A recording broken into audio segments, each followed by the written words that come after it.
What is up, you guys? Back again with another video here.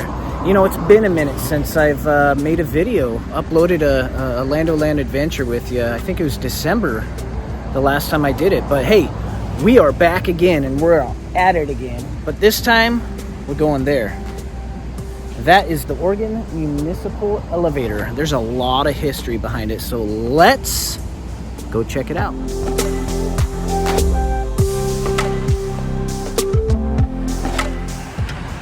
So this is kind of a one-way street here with a little tiny walking path, so I'm gonna see what I can do without getting hit by a car. But this just lines along the Amtrak Railroad that just goes along north and south here in Oregon City, right along this. So coming up on it.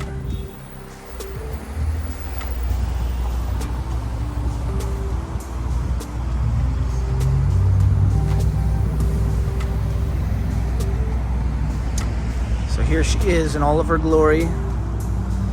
This was built in 1915, and it was actually originally supposed to be a stairway with 722 steps. And the reason why they built this is because this city is kind of on a cliff. So you have this bottom area down here. Beautiful historic town. But there's no access, really any access to get up to the top portion of the city. So they decided, hey, let's build a staircase. And then it became, hey, that's too many steps, so let's build an elevator. This elevator was first powered by water, believe it or not. And it was a water-powered, pressure-powered elevator. Later it was changed. I don't think there's enough pressure to get this elevator up and down, and it just became unreliable. But yeah, 1915 this opened to public, and actually this was a piece of property that I can't remember the owner's name, but she didn't want to give it up at first. So yeah, let's go inside. So here's some old historic photos of them completing the elevator. I don't know if you can see the effect on the picture, how it changes. Kind of neat how it's always fading into something else. But let's go check out this one here. This is towards the end of construction, the final part. So you can go over here, you can kind of see the original idea and the people who were in charge of building this. Is that them breaking ground, maybe? I'm not sure. We'll just keep going along here and see what it looked like before they started construction, it looks like.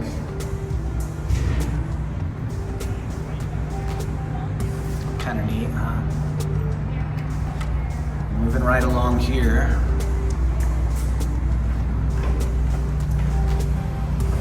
Looks like they're almost mining a lot of it out, but of course it's just construction. I can see how you could get confused.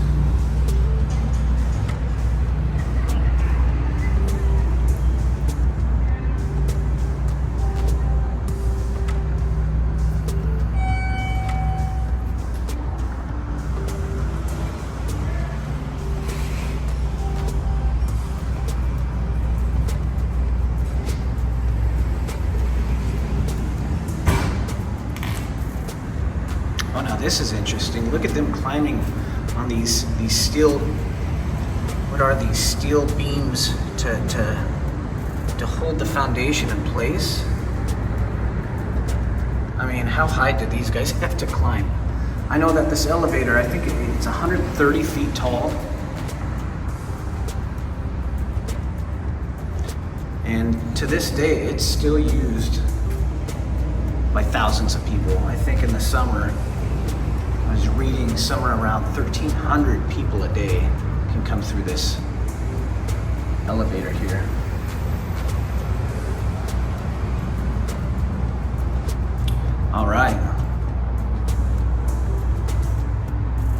go check things out.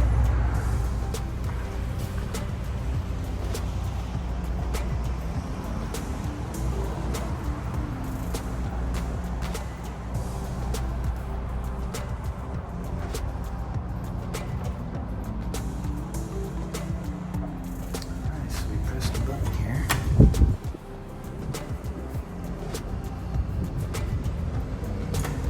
It's going up. Alright, here we go. Just press the button here. Going up the elevator. Let's go to 2, obviously. Whoa, this thing moves. Kind of see how spacious this really is. Here's some more pictures. Oh, that's kind of neat, the effect. Here we are at the top.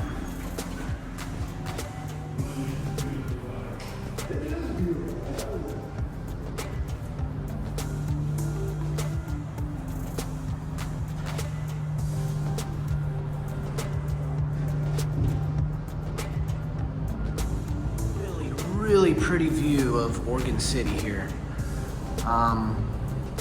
You can just see I-205 in the background. You can see the river, and way out in the back there you can see, is that Mount Adams? I think that's Mount Adams out there. And you can see the tip of Mount St. Helens. Beautiful up here. And let me tell you what, this ride up to the top, 130 feet, I think it is. I'm gonna double check that because I don't want to give any of the wrong information out, but literally we were up at the top in not even 10 seconds. It was a quick ride. Here's some more historic photos. They just kind of blend. Again, I don't know if the camera can pick it up.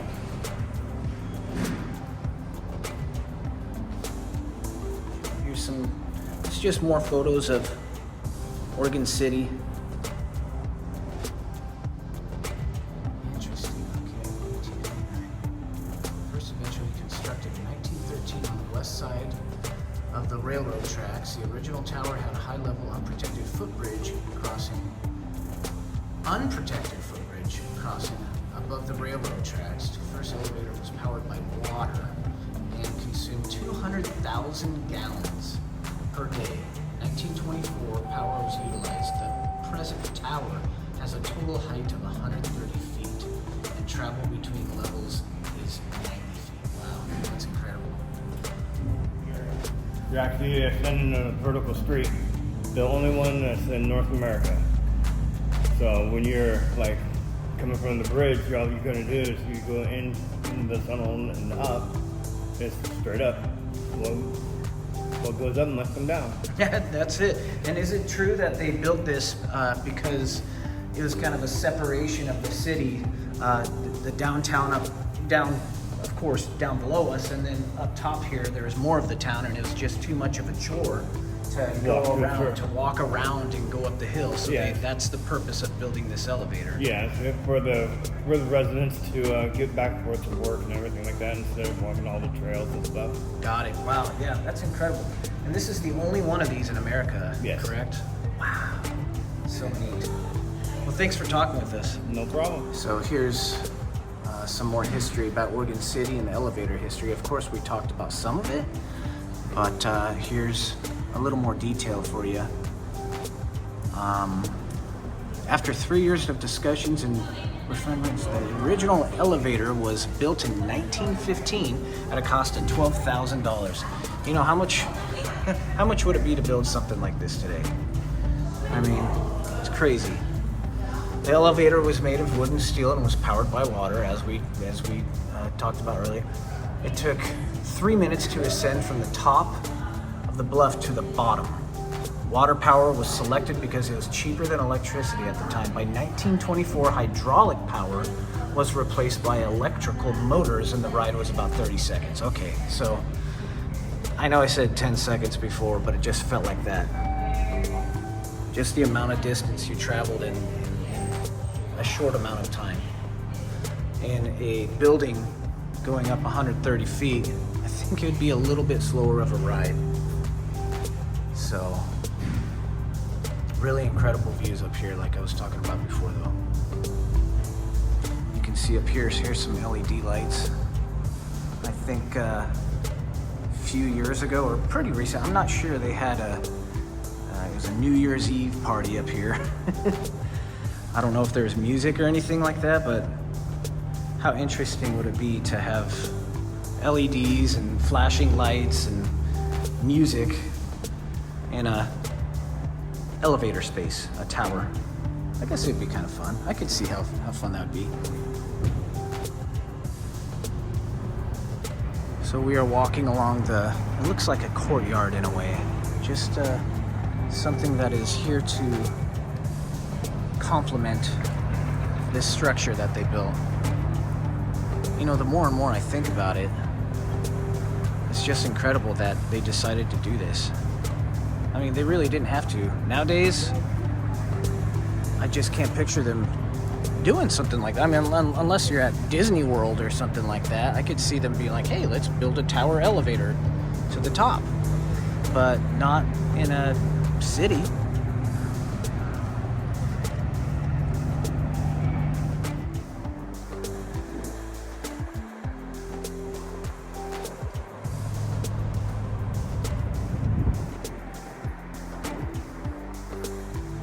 So just standing here at the top of the cliff, I couldn't help but notice there's just a house or someone's apartment just sitting just feet away from this cliff and this elevator. I mean, that might be terrifying to some people. I mean, we are standing on a giant rock. But yeah, 130 feet down and 15 feet that way, there's a house. I mean, the views would be great, but just kind of interesting how the front of someone's apartment is right in front of the elevator. So just a couple of things. When you do come out here, it doesn't matter where you are in Oregon City, you have to pay to park. When I was driving here, I was under the impression that there would be no charge to park, but everywhere you have to pay to park. So just be prepared for that.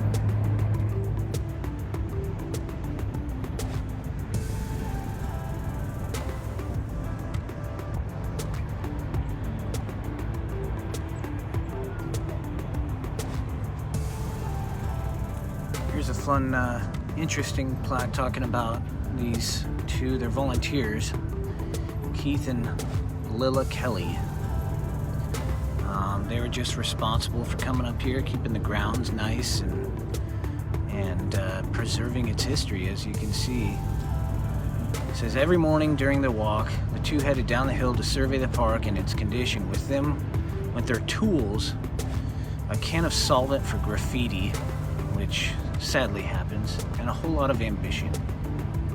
It was hard to tell when the Kellys were on the job. The landscape was beautifully kept, the flowers came back year after year, and there wasn't a weed to be seen. Pretty neat. These guys had a lot of passion and just cared about its history, and they just volunteered their time, and you can tell they weren't necessarily young, so in this picture at least, so it's probably kind of a tasking job going up those hills with those tools back and forth. So stumbled upon this sign here. It's a path, McLaughlin Conservation District. In 1944, Dr. John McLaughlin established a claim for himself on land of Willamette Falls and named it Oregon City. The city was granted a charter on December 24th and became the oldest incorporated city west of the Mississippi River.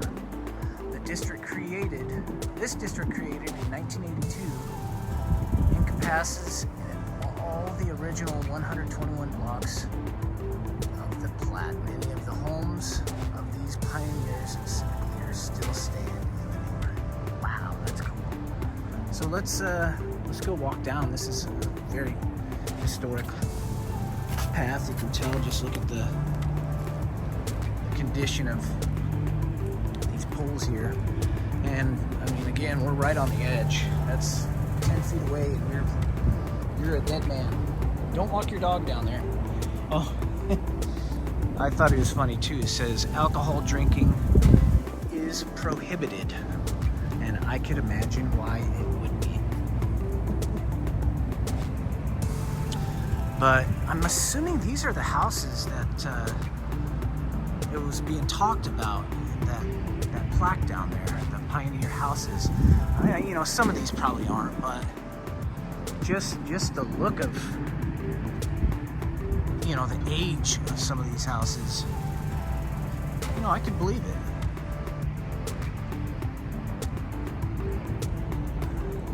I love it.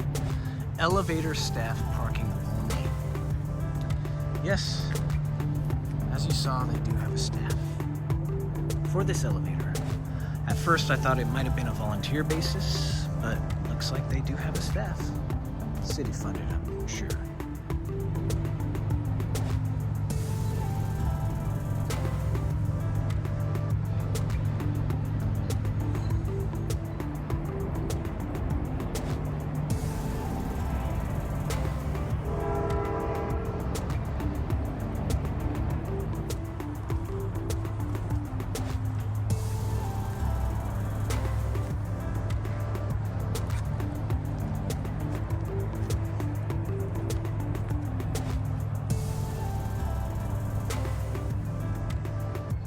You can see in the camera there, I don't know if I can pronounce the last name, but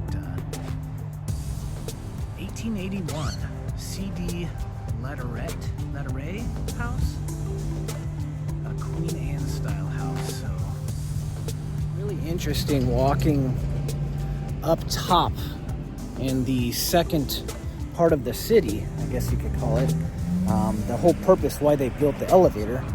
I'm just walking around here and there's nothing special up here, but maybe in the past it was. Maybe there's just a bunch more businesses, because I mean, I'm just seeing church, a school maybe, and a bunch of houses, unless, you know, maybe the opposite. Maybe everyone worked down below in downtown Oregon City and a lot of the workers lived up here. So just something to ponder about. Thought it was interesting. Another historic house here, built in 1896. Very cool.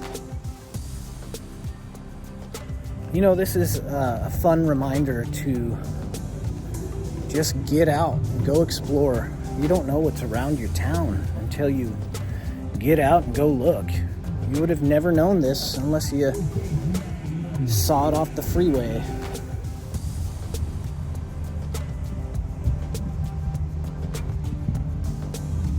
This is a great reminder that no matter where you're from, there's always something interesting you can go see in your town. Something historic. And this is just a perfect example. I mean, you would never think Oregon City has this much history, but besides just looking off the freeway and seeing a tower with a little viewing area up top, which for years I thought was just like someone's mansion or something. But yeah, I mean, just get out and go explore. You have to do this kind of stuff. Otherwise, you're going to just miss out on a lot of things. But yeah, there's your encouragement.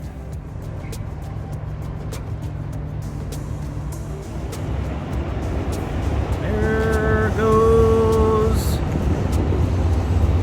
Amtrak. I can't say monorail because that'd be copying another vlogger. Wow. You'd never know this was right underneath here. Coming down these stairs. And look at this. This is neat. This is like a rainforest cafe. I could just set a little table right here, sit there, have a nice drink. That'd be super relaxing. Look at this. I mean, that is so cool.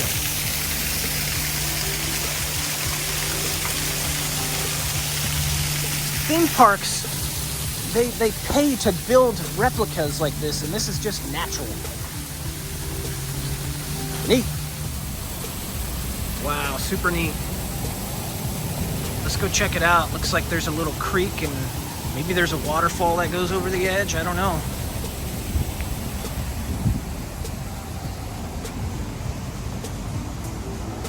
Got some stairs here. Ooh, let's see what the sign says, huh? Singer Hill Trail, originally used by Indians. Okay. Mainly the Malalas for going to the river for fishing and trading. Later used to get Singer Flour Mill on the bluff. Still later used for general access from the cliff to the bluff. Very interesting. I'm assuming they're talking about some trail around this place. Because we sure don't see a trail right here, so maybe it used to be here. McLaughlin Historic District. So this is just the main town, the street. Downtown you can see, but I mean everywhere.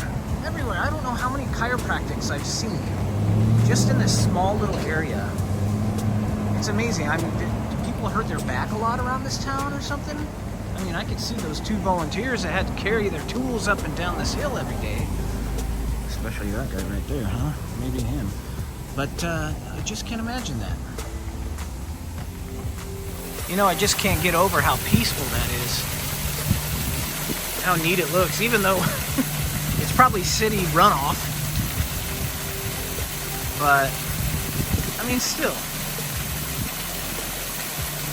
It's really, really pretty. Wow. So here's where the water goes. It just goes down these big stairs, these shelves, all the way down. Very interesting.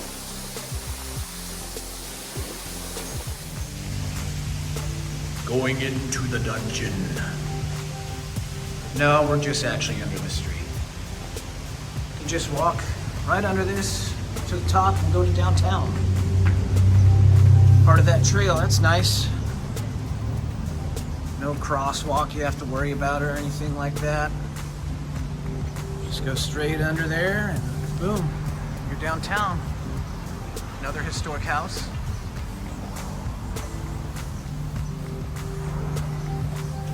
Pretty fountain.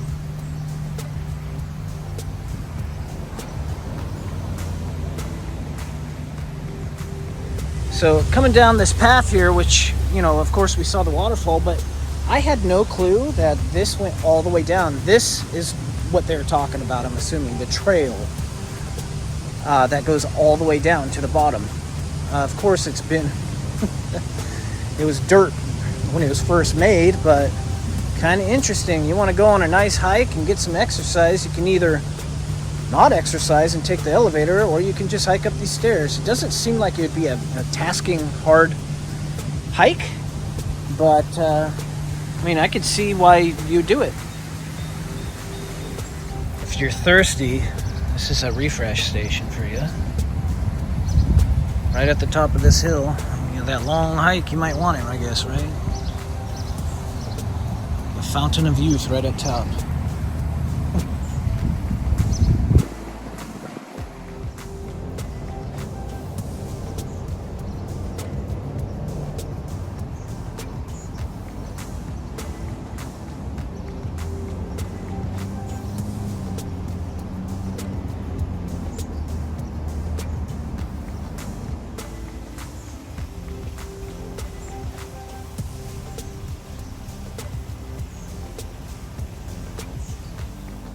Found another historic location here.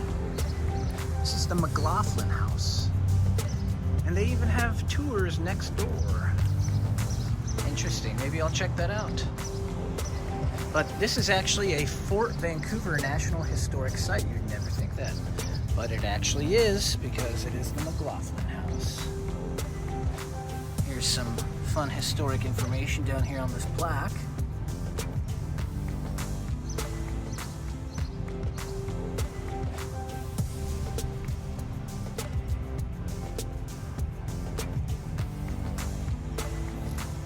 So I was going to tell you guys, if you like these kind of videos, just wandering around different historic places. I also do filming locations. just go and hit that subscribe button, and we'll just kind of spread it across to everybody who loves this kind of stuff, because you know, not everybody gets to get out. So if I can do this in a fun, more digital way, I will, and we can just tour places together. So yeah, hit that subscribe button. Very interesting that we're in Oregon City, but this is actually a unit of the Fort Vancouver National Historic Site. If you've ever been down to Fort Vancouver, look down here. It looks like we have a memorial or some graves. Now, who could this be?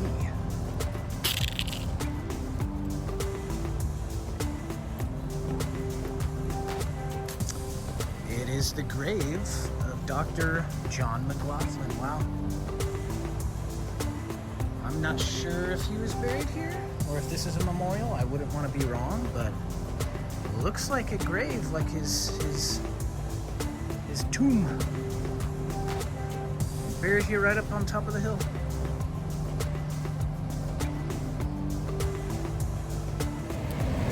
So it's just at the McLaughlin house, and this older man that was dressed like he was a part of history there, like he was John McLaughlin in my mind, but he was dressed in character, just talking about a lot of the history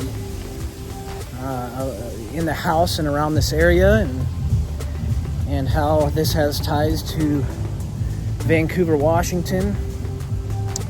However, he did not want to be filmed, so out of respect, I didn't film him. But I thought a lot of it was really interesting. I was going to record some audio at least, but yeah, I didn't want to get caught. It's very interesting walking along a cliff, and 10 feet in is these buildings like I was talking about before. However, what's more interesting is, you know, you would come around these buildings with the doors and these nice windows, and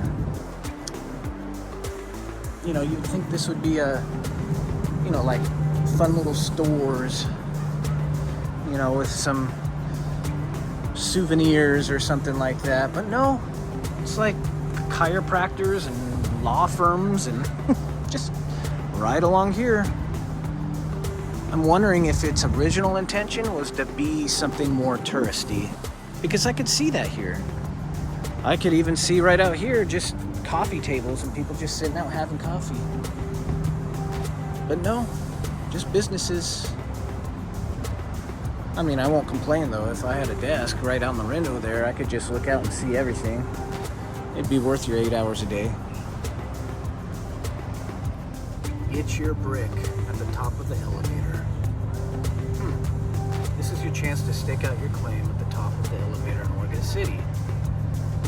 This year, we start construction on our new build-up at Elevate Plaza. The remodel will include a makeover of the courtyard that sits at the top of the elevator. To help offset the costs and more importantly give you the reason to visit the elevator, we're asking you to buy a brick. $100 for a 4x8, $300 for a 8x8. I can see how that'd be neat to have one of these.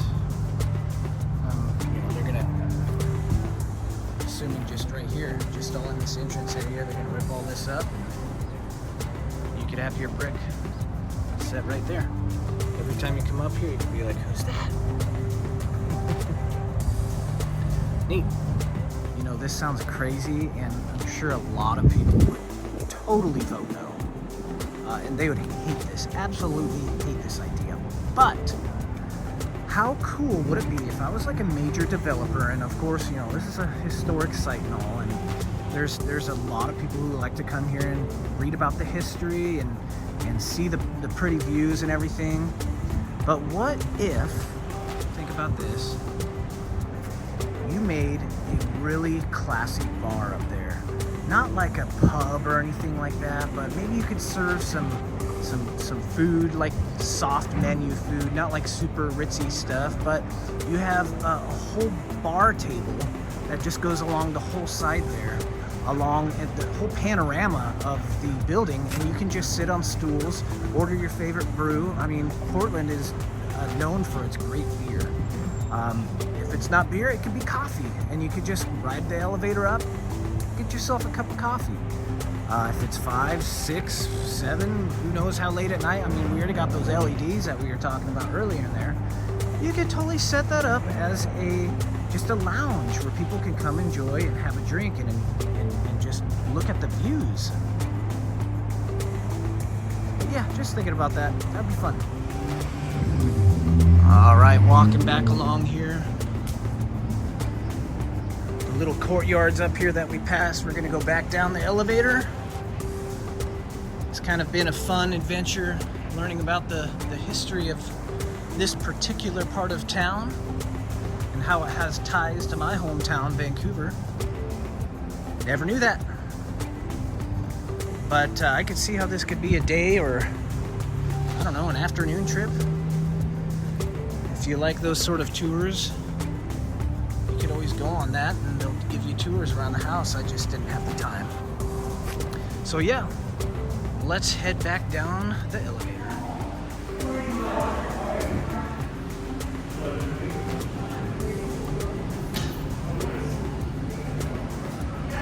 Heading back down.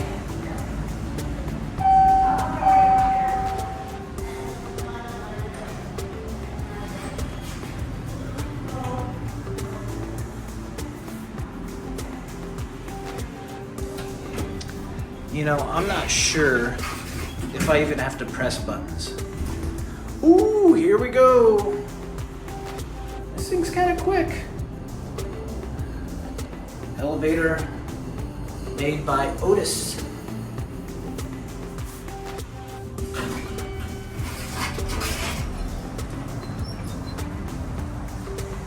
And we are back. Here we are with some more historic photos of the construction of the elevator.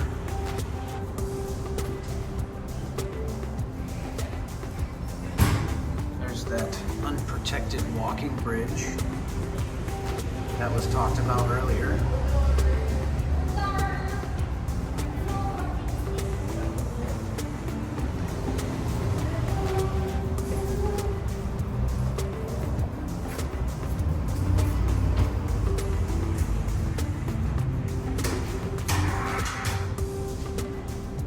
Well, you guys, that's going to do it for this adventure. I hope you had fun. Very historic place right here. Very, very interesting piece of history. A lot of people don't know why it exists, but after coming here, you can kind of get why. Literally just transportation up and down from uptown to downtown. But once again, if you like these videos, again, subscribe. It helps me want to keep on doing it. If you're enjoying it, I'm enjoying it. So once again, thanks for joining me on this Land O' Land adventure. We will see you next time.